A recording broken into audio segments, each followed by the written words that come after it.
All right, we're recording again. Well, good evening, everybody. We still got another minute or two here. What time is it? Um, Let me see. Where's Randy, our timekeeper here? We still got a couple more minutes, but welcome. I'm glad to see everybody. Um, for those of you who are in 605, y'all can y'all can just about wade in the River Jordan. It's getting so close for y'all, and then the group in 603, y'all can see it in the distance. The 604 people. So the purpose of the evening is to go over the kind of end of year things that happen in 605 again, and then to talk about interviewing. The interviewing season is upon us. Now, the one thing I don't want you to say to people is Dale said this or Dale said that. Quote me directly and quote me accurately. My point is a lot of the rules that used to be in place for interviewing and taking jobs have now been relaxed. So if you're in 602 and you do 603 this summer, if you're more than halfway through your program, and that would be at the end of summer, some districts are letting you interview for jobs. If you finish this spring or this summer, they'll let you. And if you're supposed to finish in the fall, sometimes they'll let you. So, because of the shortage of administrators, um, don't think, well, I'm not through yet, so I don't need to start looking. If you're interested in jobs, you need to start looking, um, because those old tried and true rules that used to be in place that you had to be through your program before you could interview, a lot of districts have relaxed those. Now, I can't speak to all 114 in North Carolina and all 70 in South Carolina. But by and large, I was talking about being in DPI 3 weeks ago, and then I was on the DPI Zoom yesterday. And in my, I don't know how lady the superintendent in Winston-Salem, Dr. McManus, how she drew the short straw, and I'm her work partner. But talking with her yesterday, I mean, they're needing people. Everybody's needing people. So don't think, well, I'm not ready yet, or that they won't let me. You need to be prepared. So that's the purpose of the evening. Is after we get through our housekeeping stuff, I want to work with you a little bit on interviewing. Now, I see on the front screen here, I see a lot of the folks that are with me on Tuesday and Wednesday night in my class, and they know that when I get to talking, you just have to you have to raise your hand, and I'll let you in. We'll talk. I like for you to talk and feedback. If you have questions, that's fine with me. So I'm going to go ahead and share my screen, and we'll go over our housekeeping stuff first, and then we'll do our interviewing things. All right. So let me share my screen, and we'll go to this. All right. Now, don't hold me to this in that I don't have anything to do with if the times change on graduation. The days won't change, but the times may change up to the week before graduation.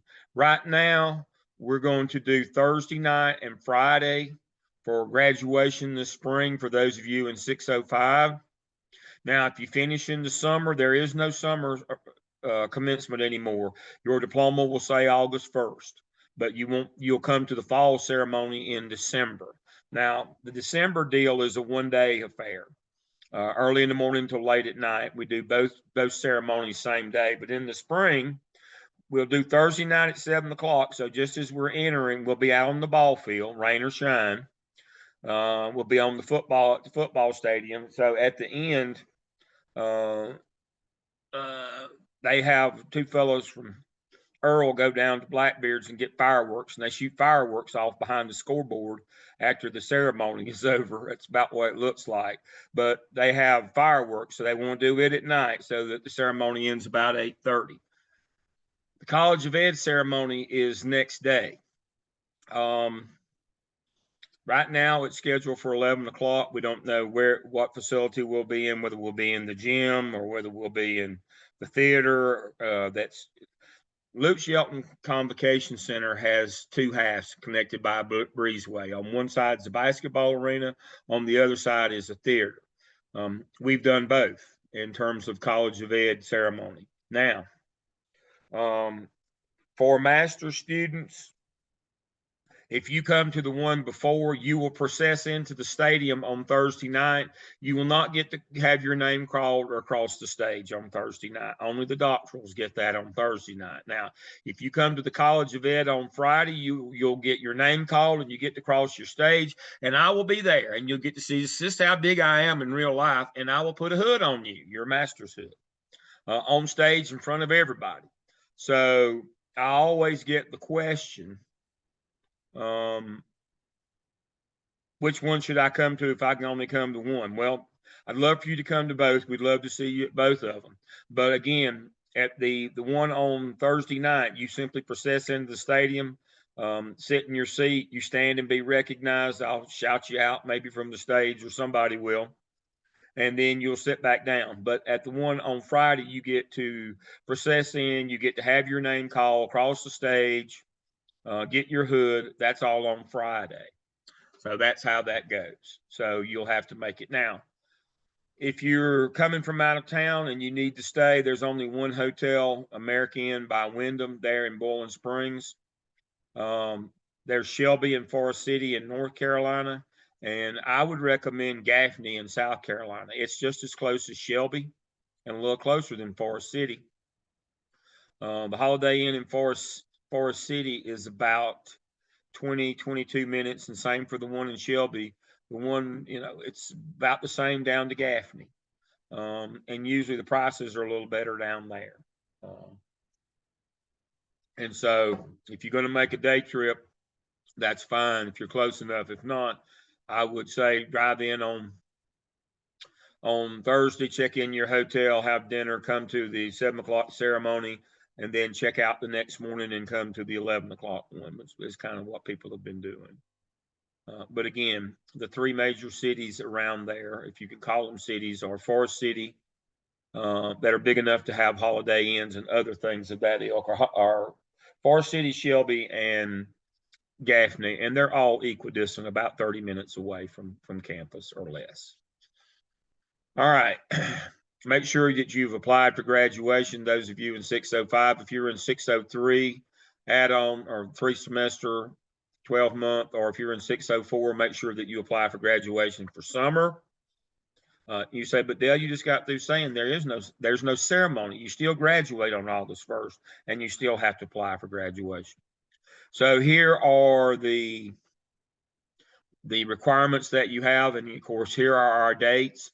Monday, April 22nd, I need to have all of your 6 evidences if you're graduating this semester in task stream, and then the following Monday, the 29th, I need to have all 6 evidences, all your dispositions, competency analysis, your survey completed, and your competency folio, and your internship log. And I do want to shout out Monica Delgado. I got her internship log this week, and boy, they look great.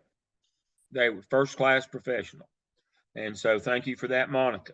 That looked great. So yeah, y'all need to be uploading your logs now. You need to be finishing your competency folio. Thank you. You're welcome. Thank you. You need, I saw some really good competency folios this week as well. And so that stuff should be coming in now.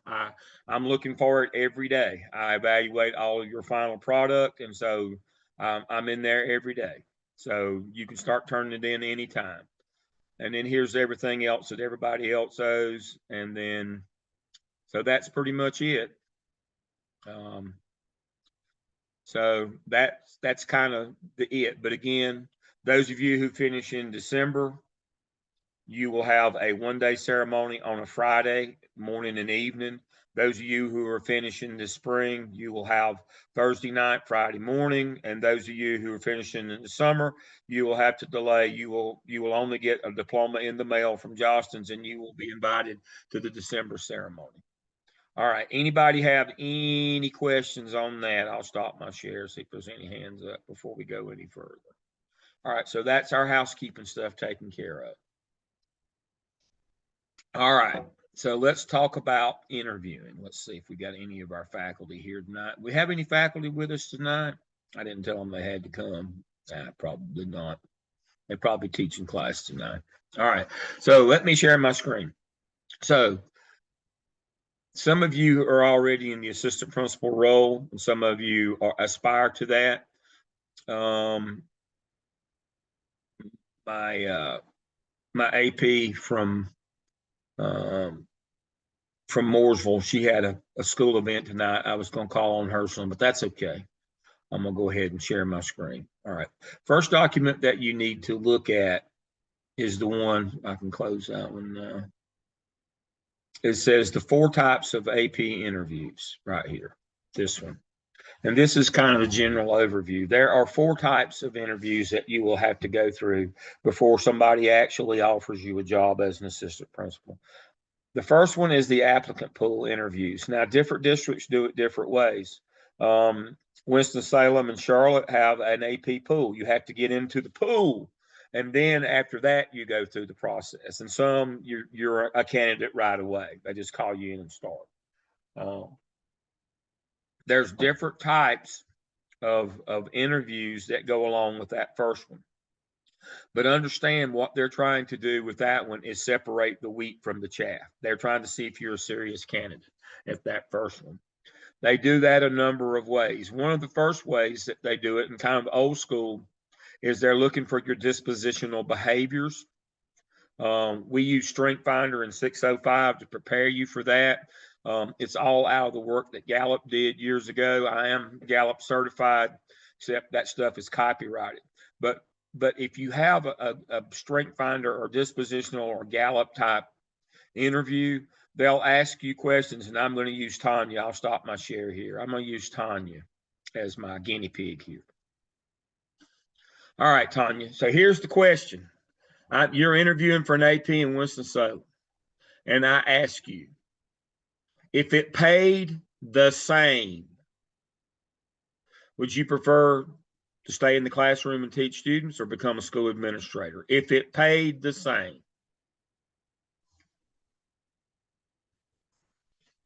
If it paid the same, I would stay in the classroom. All right, then they'll let you. That's the end of you. They've already separated you. You went out with the check, just like that. I know. Exactly. And so, as we've talked about, changing your lens in 603, they're looking for people who understand that being a school administrator is about being a champion for kids, but working with adults. You don't work with kids anymore. So that's one of the questions that there's 5 kind of drop dead questions that they'll ask you. All right. Where's Jeffrey? Where's my man Jeffrey from Charlotte? All right, Jeff, here's your question. All right. Are you always on time? I'm early. I'd rather get go. That's the right answer. That's the right answer. I get to school early around like 7. We have to be at school by 8:30. There you go. I'm early. I'm never late. Why is that important for a school administrator? Because you have to get prepared for the day and understand what's on your calendar so that when faculty arrives that you are ready to rock and roll. Yeah, I mean, schools operate on a bell system on time, don't they? We have lunch at the same time every day. The buses arrive at the same time. I had a person came in for an AP interview that said, I'm not really a morning person. And I said, you do understand that this is an early start to high school. We start at 6:30 every morning. Buses come rolling in between 6:20 and 6:30. Bell rings. We're in class first period at 6:55 every morning. What do you mean you're not a morning person? It's like, we're not gonna wait till later in the day to start to accommodate your schedule. I had one of my people that I trained when I was still in the central office I worked with her mother, and she got an AP job, and I went by the school about a month into wasn't even cold weather yet. It was so early in the school year, the beginning teachers wasn't even sniffling and crying yet. It was still like September. And I went to see Aquanetta, and I said, where's Kim? Said, oh, I've already let her go. Like, what are you talking about? She said, well, she couldn't accommodate our schedule into her schedule, the time part of it. And I was like, oh my Lord. She didn't last but about 2 weeks. So they're going to try to determine, will you show up on time? Will you make the right decisions? So then they'll ask you this one. Let me see who I got here. I'm going to Emmy. Emmy's one of my stars. She had the best OMA ever, according to the state evaluator. And so, Emmy, if there were a law or policy that you didn't agree with that you thought harmed students, would you still enforce that law or policy? Yes, absolutely. As an administrator, it's my job to uphold the law. That's why they hired you. That's exactly why they hired you, to uphold the law. That's exactly right. So, they will ask you that one. They've got to trust that you are going to be a quality person. As I've told you before, y'all aren't nearly old enough. Maybe your grandparents watched Andy Griffith's show. And in the first season, when Andy had to go to Raleigh, he left Barney as deputy in charge. And the first thing Barney did was deputize Otis the town drunk and gave Gomer a gun. They've got to be sure that you're not going to do something crazy, not like go off and do whatever you want to. One of the most famous stories in Charlotte Mecklenburg is a principal at a junior high rang the bell to end school at 1:30 one day. As Jeff can tell you, that works in CMS still, we tripled the buses. Guess exactly how many buses were on the lot for those 1,200 kids when he rang the bell? That would be 0. They rioted. They went down Albemarle Road, turning over, knocking the windows out of the stores. They went to the mall and set it on fire. The old Eastland Mall, 1,200 kids. They got to be sure that you're not going to do something crazy, that you're going to uphold all the laws of the district. All right, LaShonda, she's my discussion board star this semester. She just kills it on discussion boards. If you want to read some good stuff, you should read hers. All right. So the question for LaShonda is this: are you a competitive person? Yes. There you go. Yes. Why is that important? Don't they post the score? Don't they have a picture of the scoreboard every year called the state report card? If scores didn't matter, we wouldn't report them, would we? Exactly. In the end, your job as a school administrator is to make a good number go up or a bad number go down. That's it. Pretty simple task, isn't it? Make a good number go up or a bad number go down. You better be highly competitive. So they're going to ask you dispositional questions like that to try to figure out your emotional intelligence, your job readiness. Will you show up sober and clean clothes every day, on time, be prepared? Will you uphold the duties, responsibilities, the laws and policies of the district? Will you make sound decisions? Will you understand that it's a competitive market out there and that you've got to position your school in the best place ever? So those are the kinds of things that the old Gallup or Strength Finder is who you are as a person. It's not about what you know about the school business. If you're not the right kind of person, we don't need you. So a lot of districts still use that and still use some variation of a kind of a personality test to see if you're suited. Let me see. Let me answer this question right here.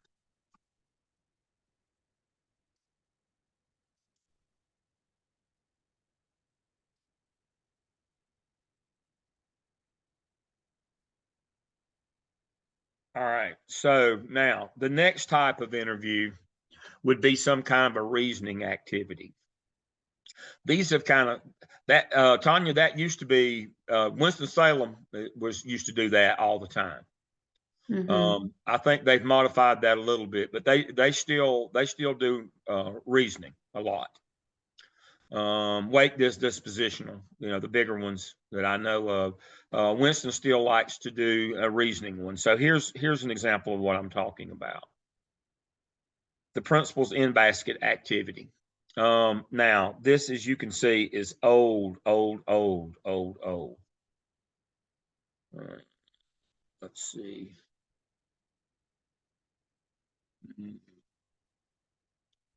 Let me go back here.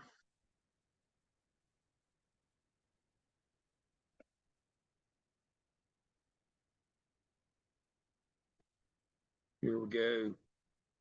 Right here. Somehow that one didn't load. All right.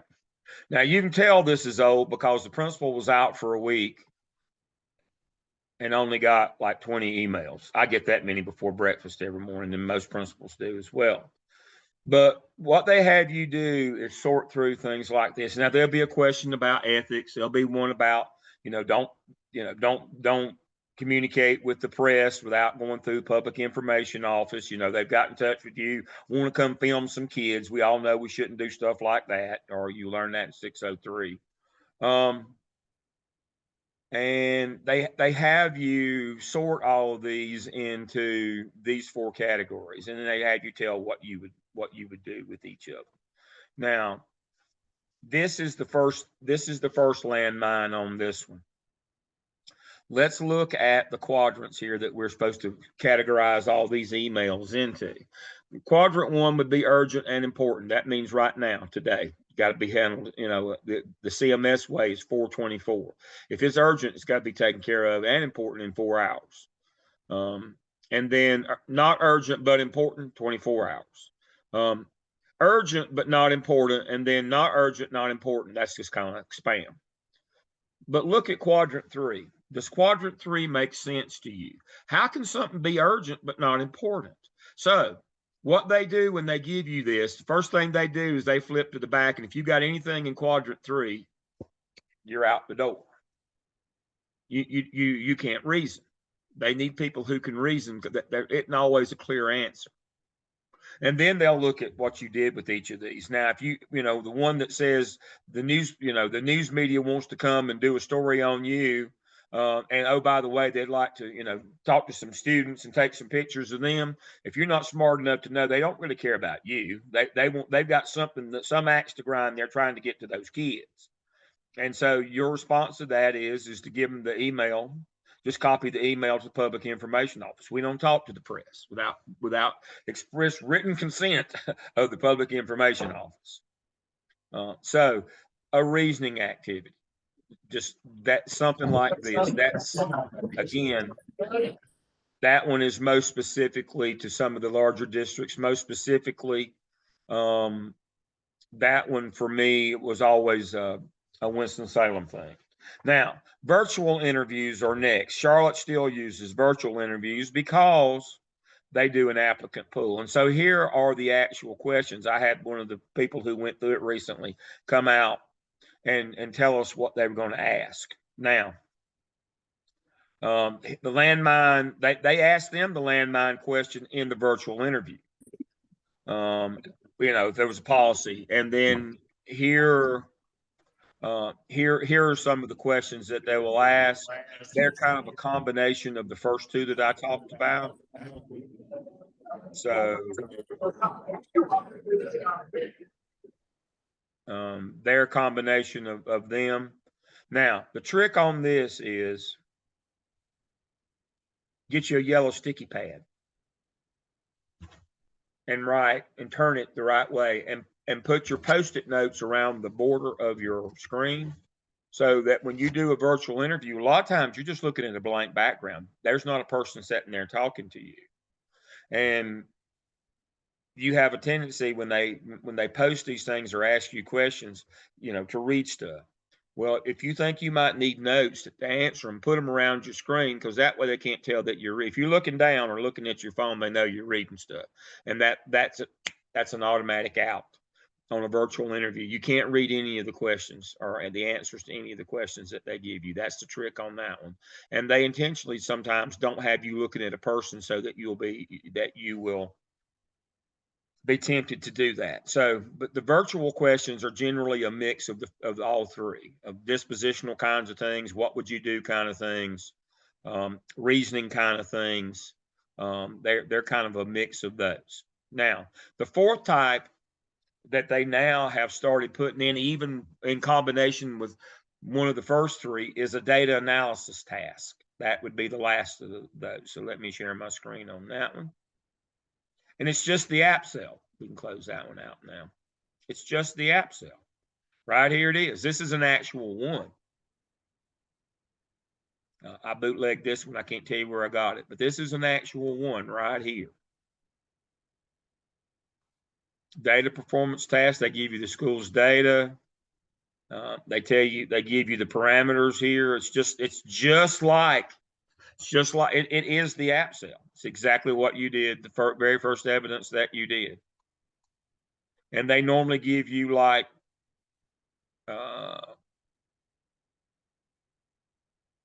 they give you maybe 30 minutes to go over the data, then you have to fill out the rest of the slides with what your action plan is going to be. And so remembering back to the app sale, you simply look at your data and figure out your most pressing need. You won't have time to do an annotated bibliography, but you should be able to make some suggestions for improvement without having to do an annotated bibliography. But that's it. So I can close that one now. To summarize, what they're trying to do is find out in that first level interview if you're the kind of person that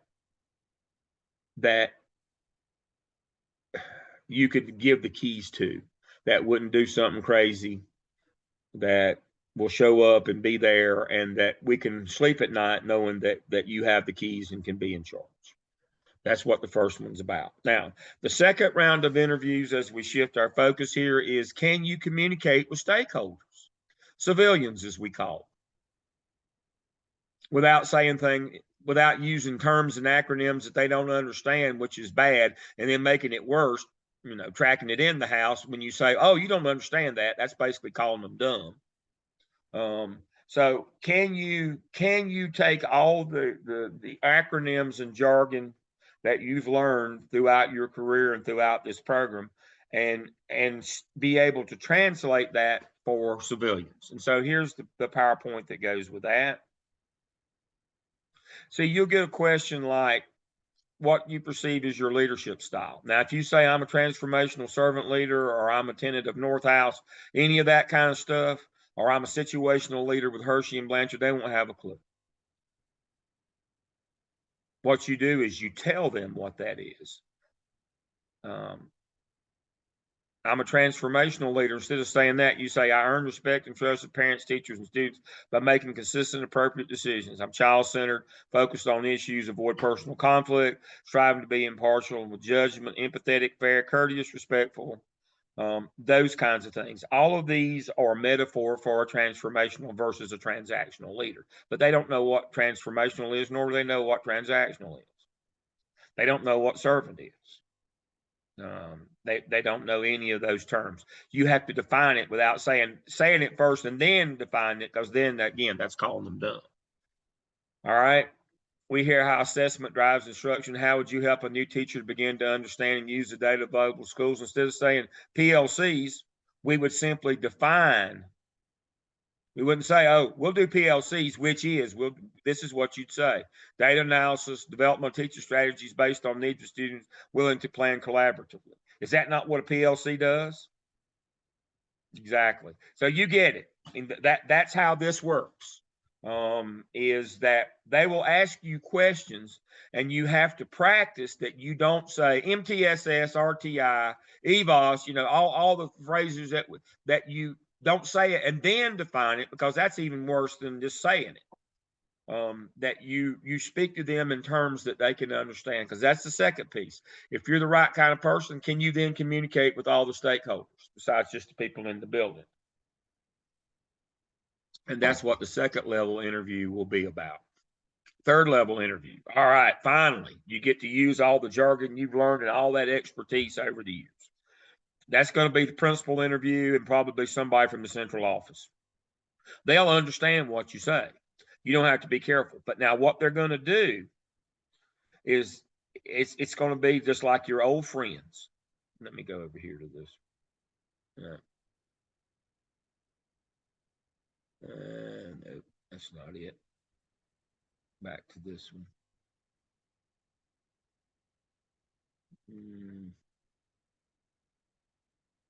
Here it is, right here. School administrator interview questions. There's 154. You say, Dale, they're not going to ask me. No, they're not. But what you do, as I was explaining to my group last night, you put together all of them, and then you select 6 or 8 or 10, so that you don't, Now, if you got 3 people for the same job and you're interviewing 3 of them in that round, you would ask all 3 exactly the same questions. But so that people don't get planned and prepared, the next time you have an opening, you would ask 3, you would, and you had 3 people in, you'd ask them 6 or 8 different questions. They're all in the same vein. You'll say, well, a lot of these look similar. They are, but they're not exactly the same. But you're going to be able to start talking with your jargon. You'll be, these people are, this is your tribe. They know you, you know them. We speak the same language. And then they're going to get you comfortable. And then they're going to give you one of them landmine questions. And the landmine question, I'm gonna ask this. Randy's driving. You keep your eyes on the road, Randy. RJ, keep your eyes on the road. What are your strengths and weaknesses? They're going to slip that question in just like I just did right there. With no preamble, you've been talking about all this stuff, and they're going to say, what's your strengths and weaknesses? That is a landmine question. So what Randy should understand is this. Your strengths are always dispositional. I'm honest. I'm hardworking. I'm dependable. I'm on time. I'm planned. I'm prepared. I take a bath every day. All of those. I won't show up with bar stamps, a dozen bar stamps on my hand if I'm in a big city. I won't be out in the nightclub, the disco all night.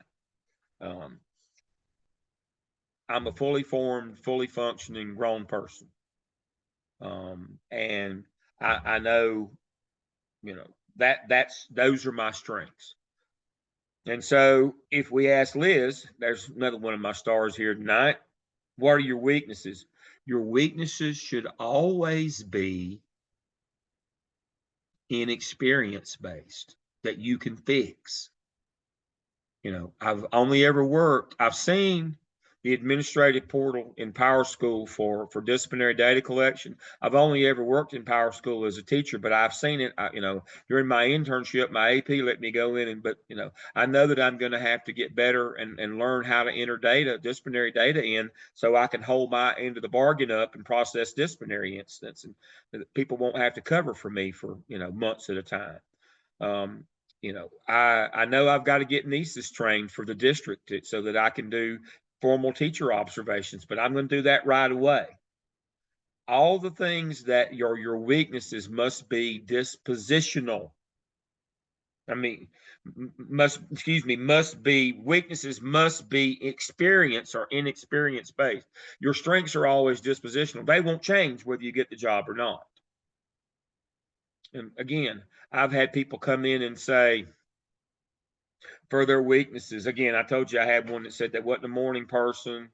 One told me they lived 2 hours away, and I was like, you realize that the school won't get any closer to your house if you get this job, and that the traffic won't park for you like the Red Sea. It's amazing what people will tell you when you ask them that strength and weakness question. That is a landmine question. Again, your strengths are dispositional. I'm honest, I'm hardworking, I'm ethical, I'm well-trained, I'm dedicated, I'm a champion for kids, all that stuff. My weaknesses are inexperience. I need to get trained to do observations. I need to get trained to put data in. I have sat in on IEP meetings, but I've not been the LEA rep, but I've done that. I know how to script those meetings. It's just, I know what to do, just need the opportunity to do it, kind of things. That's when you get that question. And you will always get that question at the principal interview round, the 3rd round. All right. Now, the 4th round is the superintendent, or if you're in a bigger district, the area superintendent. So I was talking last night, when Mo Green was in Guilford, he was the first superintendent that I knew of a large district that interviewed the AP candidates. But he said, I want to be able to project them as principals. If I have them in and I can't see that they could be principals, I'm not going to hire them as assistant principals. I thought that was pretty smart. And so a lot of people have gotten into that now. A lot of superintendents and area superintendents now sit in, and that's become a standard part of the process for APs. It didn't used to be, but it is now. They're not going to talk to you about, the difference between, having 2 lunch shifts or 3 in the master schedule. They're going to talk to you about big idea things. They're going to talk about 21st century skills, how we prepare kids. I've got you a document in there on not just what they are. Everybody knows what they are.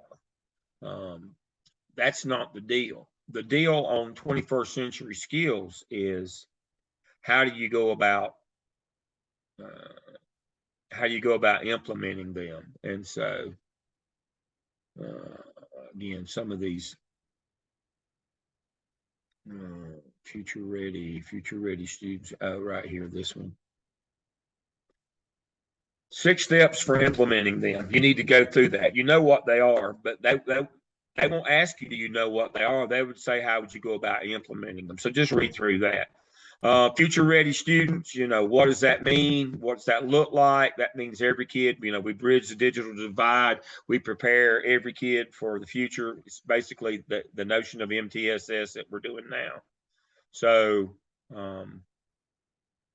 that's what the superintendent's going to talk to you about, your dreams and aspirations, those kinds of things. That's what they're going to talk to you about. Can they project that you can lead a school? Big picture idea things, not down in the weeds kind of things. All right. So those are the 4 types of interviews. Now let's talk about some of the things that in general about interviews. 5 things you must bring. You need a current resume. Current resume, no more than 2 pages, including reference. Make sure your reference contact information is up to date. Nothing makes me madder than to call somebody's reference and they don't, the who, or the email bounces back. Now, not 2 pages and then the references, 2 pages with references. Now, on your, and we'll talk about this when we talk about the interviewer in a minute, make sure there are no gaps from the time that you left high school. Let me say that again. From the time that you left high school, there should be no gaps in where you've been for ever how many years that's been. I went to college for 4 years. I went to graduate school. I had this job. I had that job. There should be no gaps. One of my ladies from Charlotte back in the day, Lorraine, out in Union County, she said, well, I said, Lorraine, there's four gap years in your resume here. She sent it to me. She said, yeah, well, my husband's military and we were traveling around. I was waitressing. Why would you be ashamed to put that you were waitressing on there? That shows a lot of grit and determination to me that, till you could find a teaching job, move in the middle of the year, that you were out working. Knowing you, Lorraine, I thought you was in the penitentiary them 4 years. And so, I'm going to think the worst. So make sure you don't have any gaps in your resume. Even if you were staying at home, say I was staying at home, because I'm going to think you was making license plates in the big house if you got a gap in your resume. Now, as crazy as this sounds, I was I had to make a stop on the way home this evening. And my wife said, I want you to stop in the little town where we used to live. It's a long way from where we live now, but she said, I heard there's a place there. I want you to stop and see if it's there. It's a pie shop. I was like, well, we don't eat pie. But she said, I want you to stop. It's in this, I've heard all these things about it from the people, I grew up with, back in the hometown, one of those things. So I stopped by. And of course, I knew that where she told me there was a gun shop on the opposite corner of the street over there. So I walked through the gun shop, see what was going on over there. And there was a fella in the gun shop. And he said, I want to buy this gun. And they said, all right. And he said, do you think I'll pass my background check? And they said, well, why wouldn't you? He said, well, I've been committed for mental health a couple of times.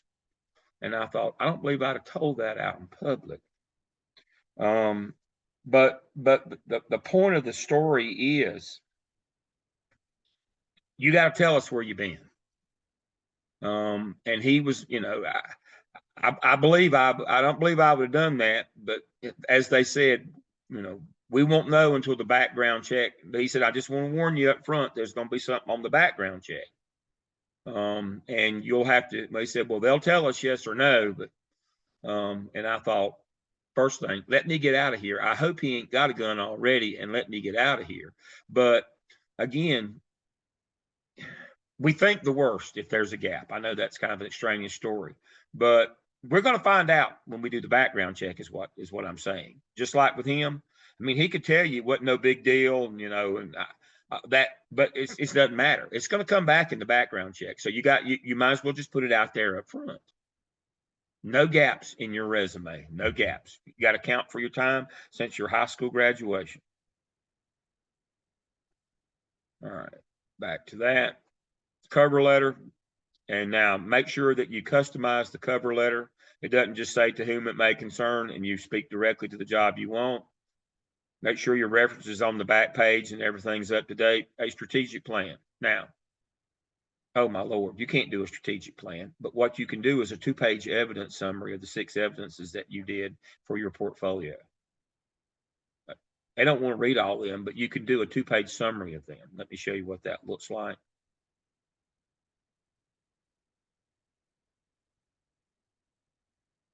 Just tell them these are the ones that I did right here.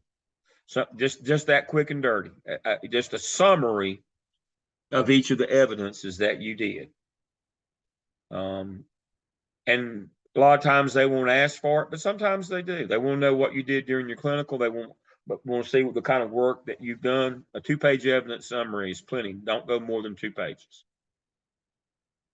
And then this portfolio, you've got a portfolio. That's one of the reasons I built it years ago. You've got a portfolio embedded in TaskStream that you can publish and share with a link. That's a portfolio. Again, they like, you hear me say all the time, take pictures.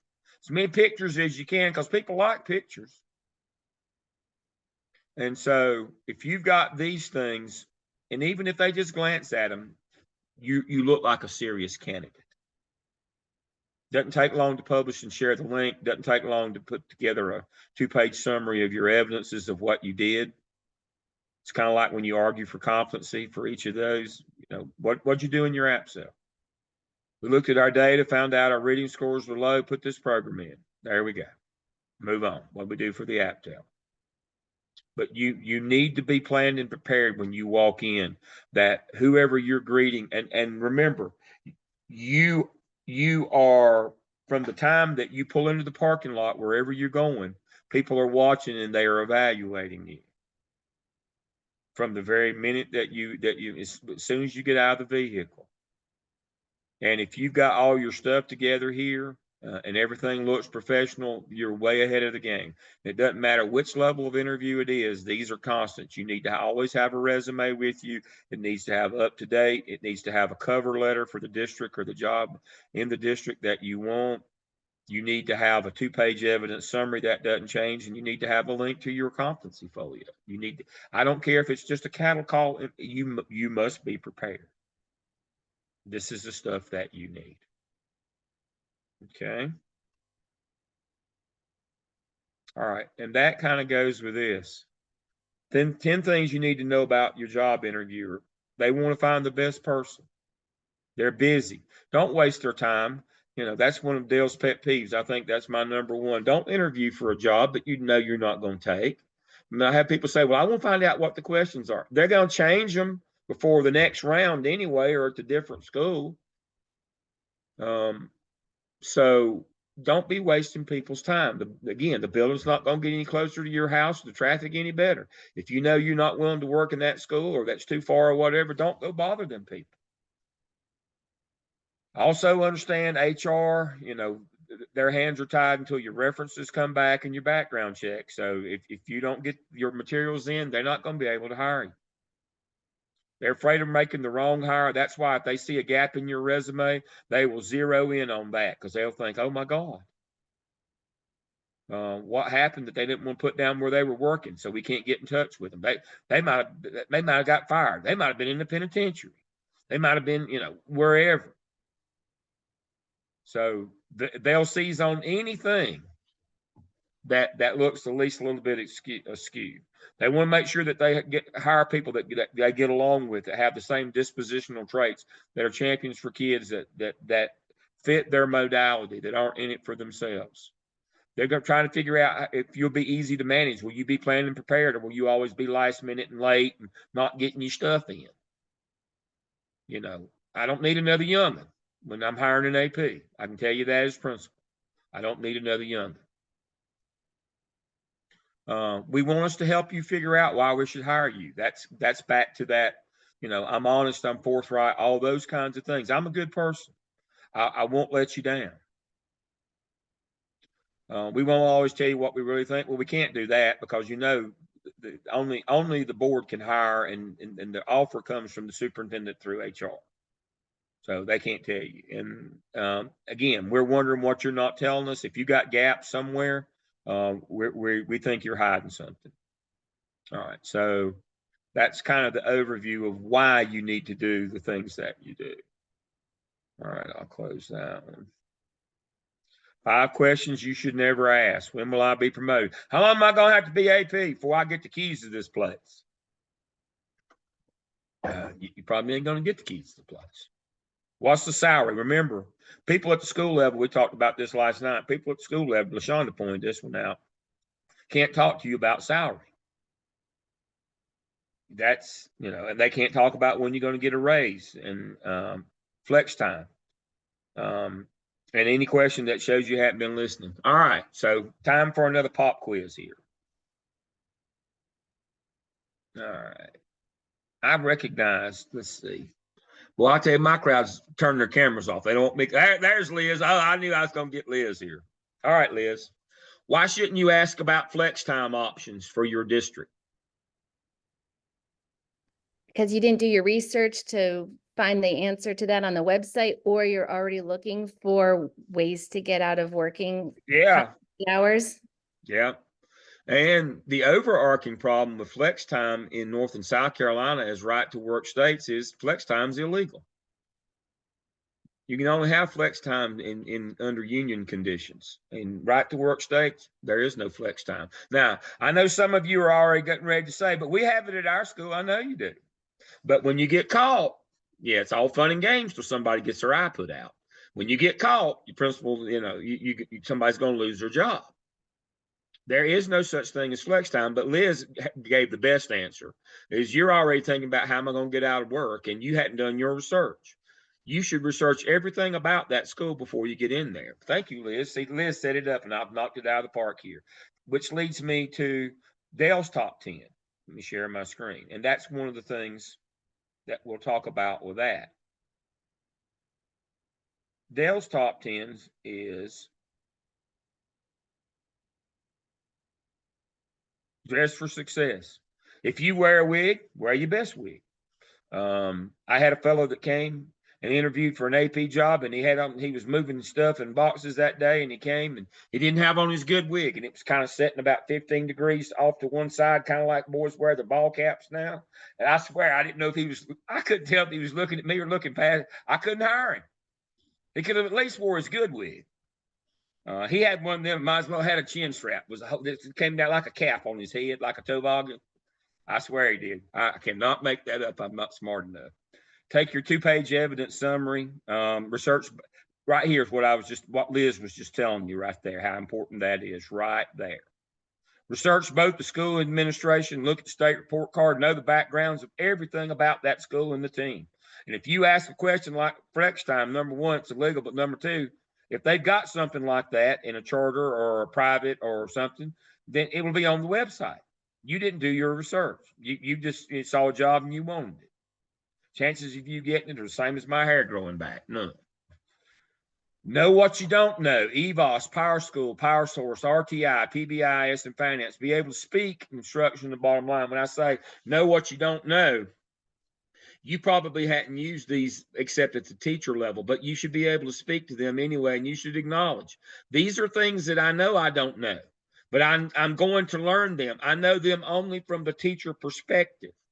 You admit that up front.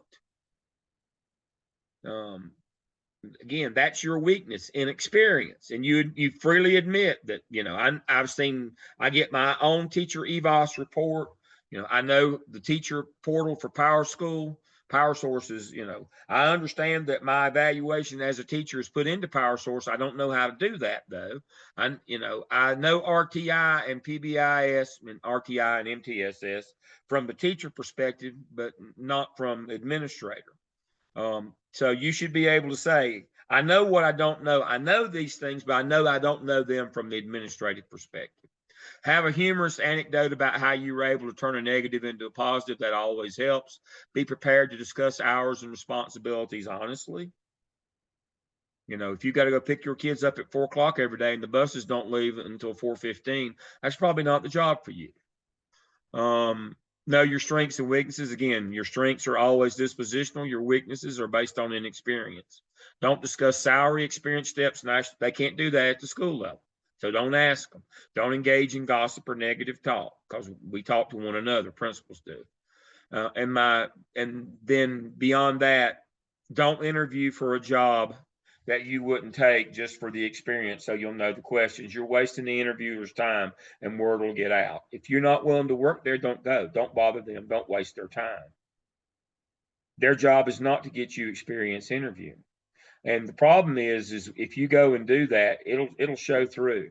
You won't have the correct level of anxiety and preparation if you know you don't want to work there. And that'll come across as smug and arrogant, and that principal will blackball you. So don't do that.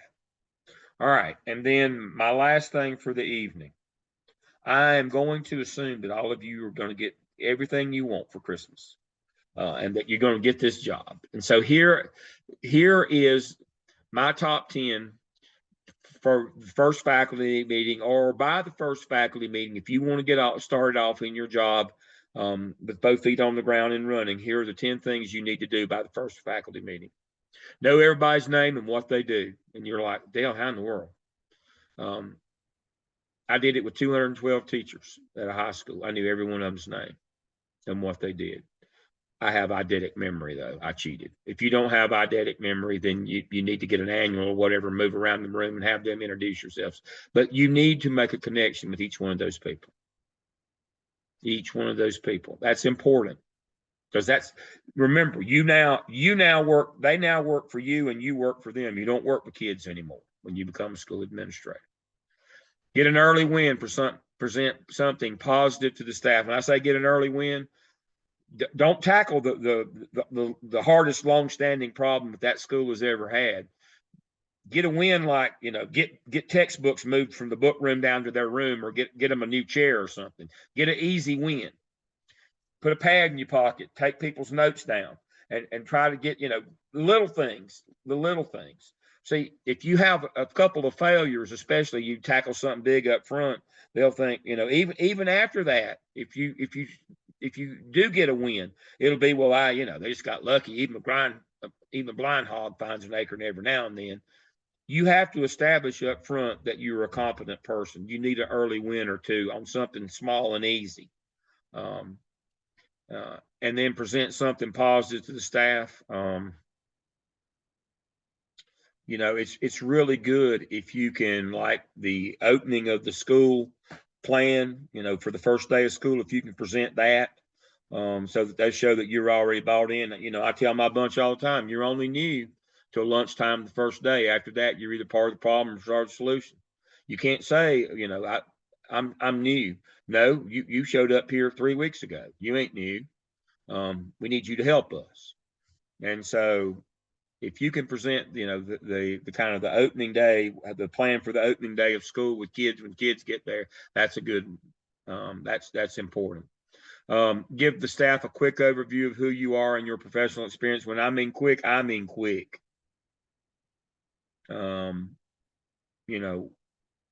We started an interview at Gardner Webb professor 2 or 3 weeks ago, and we asked the lady to tell us a quick overview of who she was. And by the time she got through, I'd already checked out. I wouldn't have hired her on a bet. Number one, it took her 30 minutes to do a brief overview of who she was. And then what she told us was even crazier than that. Sometimes, secrets are best kept to yourself. I didn't need to know that she lived with her twin sister, never been married, and had 17 cats. I did not need to know that. I kept that to myself. Quick who you are and your professional experience, and move quickly. Volunteer for something nobody else wants to do. Be a servant leader, lend a hand, present the open school plan, and be conversant if possible. Smile and laugh at the appropriate times. That's more important than you think. Ask questions and take notes. Again, carry the pad in your pocket so you can follow up on little easy things that you can do to get wins. Recognize somebody for something positive that you've seen. Be specific. Be specific. I'm in the habit of that. The folks that I have that are unlucky enough to have me, that's how I start every class, with the stuff that caught my eye this week. I'm specific. I take notes. That stuff matters to me. And I don't know. They might tell you it doesn't matter at all to them. God, we have to listen to him drone on for 15 or 20 minutes every time we have class. Might be that way, but it's a good habit. You see, I can't break that habit. After 45, this is my 45th year in the business. After 45 years, I am who I am. But I learned that a long time ago. I take notes, and I have stars of the week. This is the stuff that I saw that was great. That's why I told you. LaShonda's my discussion board star. She kills it every week. I can expect that. Randy does a great job. Jeffrey's always thoughtful. Emmy wrote the best OMA ever. Tanya and Liz always contribute to the discussion. Stars. Liz is a case study star. Hers are just as good as I've ever seen. They're stars every week, but I know exactly why they're stars in what they do, because it matters. And see, when you do that, then people know that what they do matters to you. I tell them every week, stars, but that matters to me. The work that they do matters to me, as the person who's been entrusted with them for a semester. Their work matters to me, and that's what I do. I don't give out gold stars or cookies or any of that. If we were together, if we were meeting face to face, they'd be as big as me, because I'd feed them every weekend. My doctoral students, they all gain weight. They hate me. We eat good every weekend. But it's important that you recognize people and not just say, oh, Liz does a great job. I really liked her room. What about her room? Well, everybody knows that that's just fake. And so that's real important that you get in the habit of that early on in your career, and it'll stick with you your whole career. Don't complain or seem worried about being ready for the opening of the school, Henny Penny. The kids will show up and school will open whether you're ready or not. No need to worry about it. And then finally, don't mention how busy you are or how hard you're working. That's the expectation for school administrators. I mean, that's why you make the big bucks. They don't want to hear you complain. If you complain and whine, then guess what they do? They complain and whine more. You should be excited every day to get to come to work. Why are you complaining? You're in your dream job. You're getting to do the thing that you always wanted to do. Why in the world would you be complaining? Life is good. Excuse me. Life is good. All right. Now, my crowd would have bet you that I couldn't have got done by 8 o'clock with all the stuff that we had to get done, because I'm always running over time.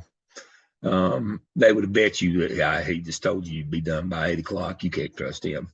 But let's see how made it with a little over 2 minutes to spare. Look at that. All right. I've got time for questions now if you got anything. We really want you to get a job. Oh, by the way, we had one today got a job. We have somebody every day, but today, let's see. Who do we have get a job today? You might know her. It's in Wake County. Michelle got a job today. Got hired. Let me see. Erica, Jennifer, Amber, Emily, Tanya.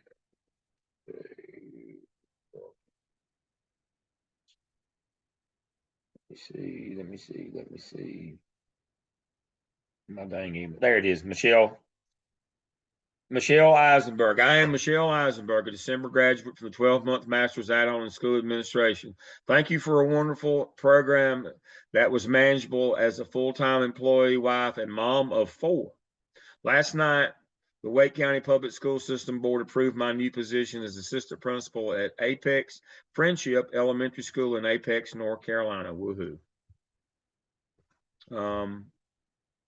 See, that's what we do this for, folks. That's what you're in this for. You didn't do this for the good of the group. You know, you got to get a job. I mean, we need help out there. Our schools need help. And so our folks get jobs at higher rate than any other program in the state. There's a reason why, because you're good people. I don't know that has a thing in the world to do with me or us, but I'd like to think that our faculty is wonderful.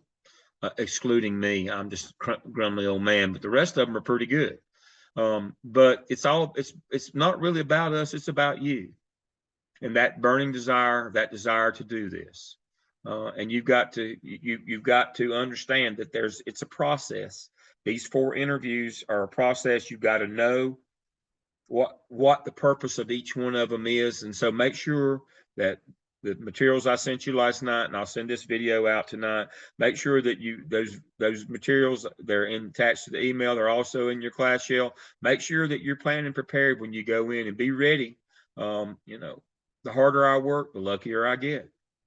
Be ready for your opportunity. All right. Anybody have anything else? Monica said she saw that about Michelle. Anybody have anything else for the good of the group before we go tonight? I have a question for you. Yes.